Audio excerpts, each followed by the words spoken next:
Hello bachon, let's read the question. The question here says the decomposers in an ecosystem. Option A, convert inorganic material to simpler forms. Option B, convert organic material to inorganic forms. Option C, inorganic materials into organic compounds. And option D, do not break down organic compounds. So here we will write the key concept of this question. Key concept जो इस question के अंदर use हो रहा है that is about decomposers. So key concept यहाँ पे क्या होगा? Key concept is about decomposers.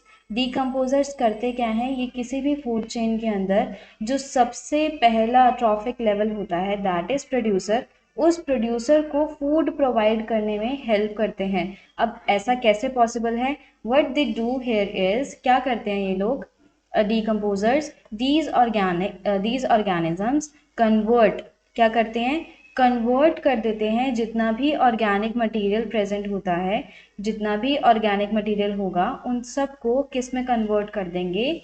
In organic material में कन्वर्ट कर देंगे.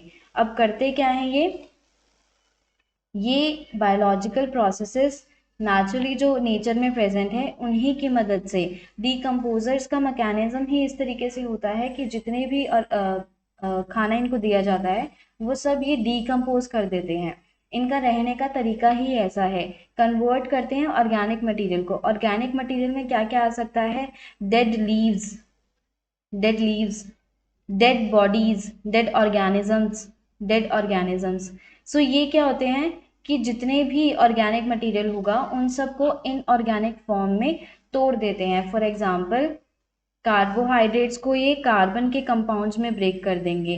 कार्बन के कंपाउंड जैसे CO2 रिलीज कर देंगे. ठीक है, जो हाइड्रोजन के कंपाउंड्स होंगे किसी भी बॉडी के अंदर उसको वाटर के फॉर्म में बॉडी से बाहर निकाल देंगे. और ये जो दोनों होते हैं ये क्या होते हैं? इनऑर्गेनिक फॉर्म्स होते हैं, इनऑर्गेनिक मटेरियल्स होते हैं. ये इनऑर्गेनिक मटेरियल्स ही जो प्रोड्यूसर होता है हमारा वो फर्दर इन्हें यूज कर पाता है. वो जो प्रोड्यूसर है वो ऑर्गेनिक फॉर्म को डायरेक्ट नहीं ले सकता, इनऑर्गेनिक फॉर्म को ही कंज्यूम करेगा.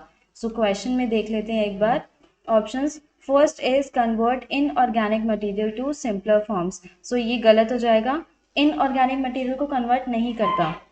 Option B, convert organic material into inorganic forms. So B option would be correct here. Option C देख लेते हैं, convert inorganic materials into organic compounds. ऐसा भी नहीं है. And option D, do not break down organic compounds. ये तो बिल्कुल भी possible नहीं है. So final answer to this question is option B. I hope you understood this video. Thank you. Best of luck.